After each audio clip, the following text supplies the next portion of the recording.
Hello friends, today the topic that I am going to cover is about clinico-social case pro forma. Yes, while you will be appearing for your PSM practical exams, you will be presenting a clinico-social case.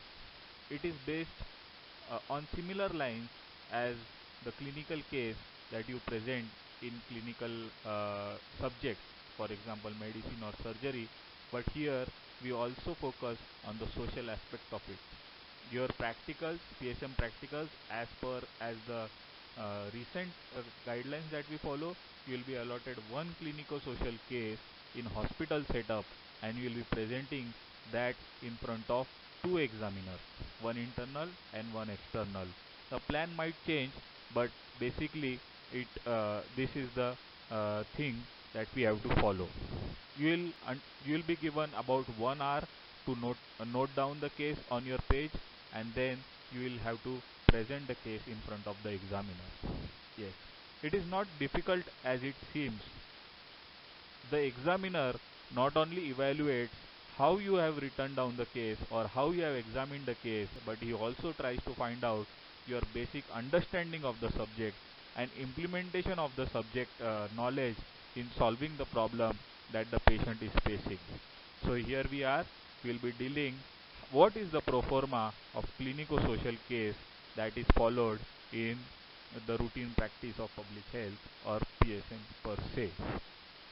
Okay, to start with, what is clinico-social? As we all understand, clinical problems are easy to see and easy to understand. There are difficulties and variations in treatments, but still, social problems are still further difficult to understand and solve those problems. Okay. So, what is a social problem? For example, if we consider a blind person, okay, if we consider a blind person as a patient, blindness is his clinical problem. So, what is the impact of his blindness on himself and the society or the environment that he lives in? He, as per, cannot get knowledge or education from the regular schools. He might not be able to demand for the health care. He might not be gaining adequate love from his friends and family as such. So his health might be in a neglected state.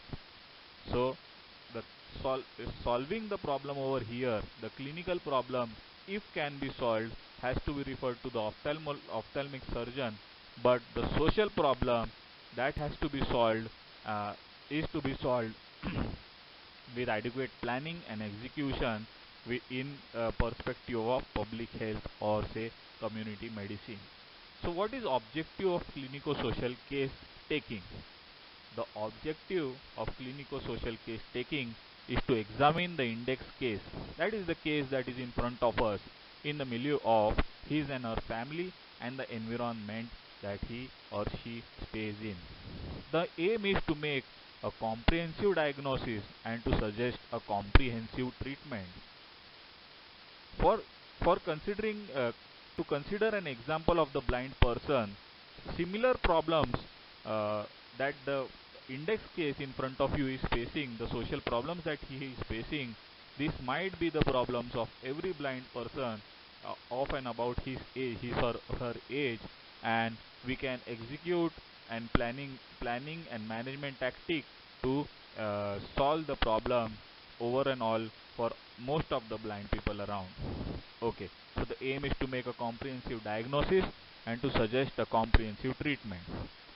Therefore, in addition to clinical history and examination of index case, information should also be collected about important health issues of other family members and also the living environment of the case. Right? Blindness can be caused because of family say genetic lineages or say hereditary diseases. It might be congenital, it might be environmental, say it might be as a result of some accident or some say trauma. So we also have to study the factors in relation to the problem in the family members and also in the environment. There are several formats in use in various institutes. As long as complete information is gathered, none of the formats can be regarded as superior to others. For instance, I am referring to format given by Dr. Purnima Tiwari in her book. Uh, uh, so the case information can be collected under the following broad headings. First, identification and data of the family. Second, clinical history, general history, systemic examination of the index case. Third, family health and housing environmental history or data, clinical social diagnosis, effect of illness on the family, management suggested. If you try to remember any experiment in your school textbooks, it had following things: aim, objective, procedure, inference, and conclusion. Aim, objective, procedure, inference, and conclusion. If you remember these five topics, most of the research, most of the history taking, most of the planning and execution happens on similar lines. Okay, if you go for research, what is your aim? To find out number of smokers in particular locality. Okay, this is your aim. Then procedure, that is methods and methodology, or say research methodology, that you put in the sample size, this and that. Okay, then inference, then calculation, results, analysis, and obviously trying to understand the extent of the problem and giving out a solution, or at least predicting a recommendation and solution. On similar lines, these things, the research history, or say clinical history, or say social history, is collected, and we ought to have a final diagnosis, or at least a recommendation towards solving the solution, towards solving the problem that our index case has. Okay. Identification and family data. First, identification data of index case: name, age, gender, religion, marital status, address, etc. Family details: type of family, nuclear, joint, 3 generation. Composition of the family: total numbers of family members, who is the head of the family, description of family members indicating the allotted cases position in the family. It includes name, relation to head of family, date of birth, age, sex, educational status, occupation, and income of each and every family member. Why do we need this? Everything is important. Even the gender and religion and marital status and address of that family, of the index case, is important.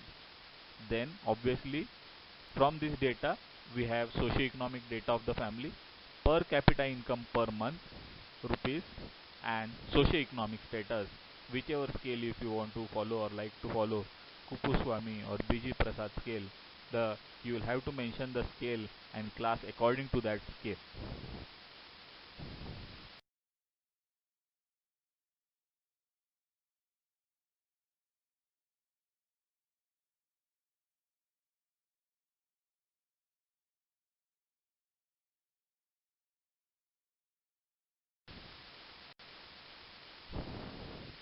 Family health study, health practices, maternal and child health practices. Whichever index case you are studying or are being allotted, or the family might not have a lady, might not have a child, might not have a pregnant or lactating female in that family, but still we have to collect the history about their knowledge and attitude regarding that questions, about the practices.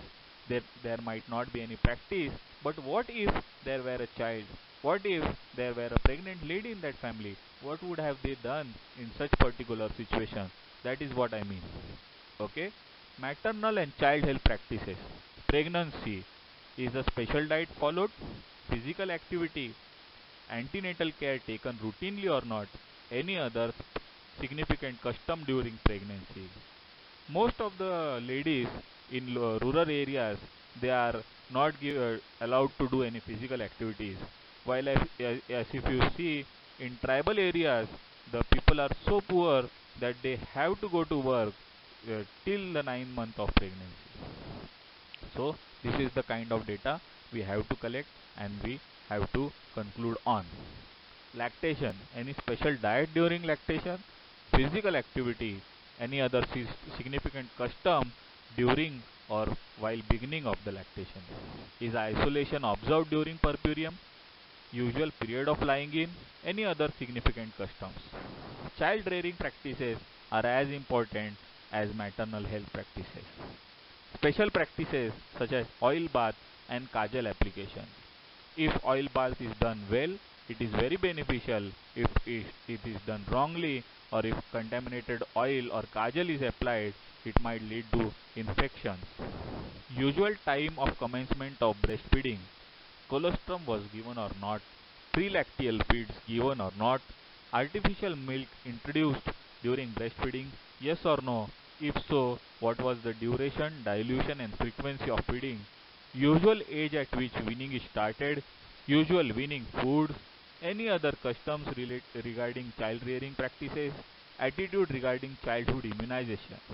Like I said, there might or might not be a child in your family or in relation to the index case, but we have to collect the data about their attitude and make sure that you tell to your examiner that there was no child in the family, but still the attitude was to be recorded and I have recorded the attitude of family.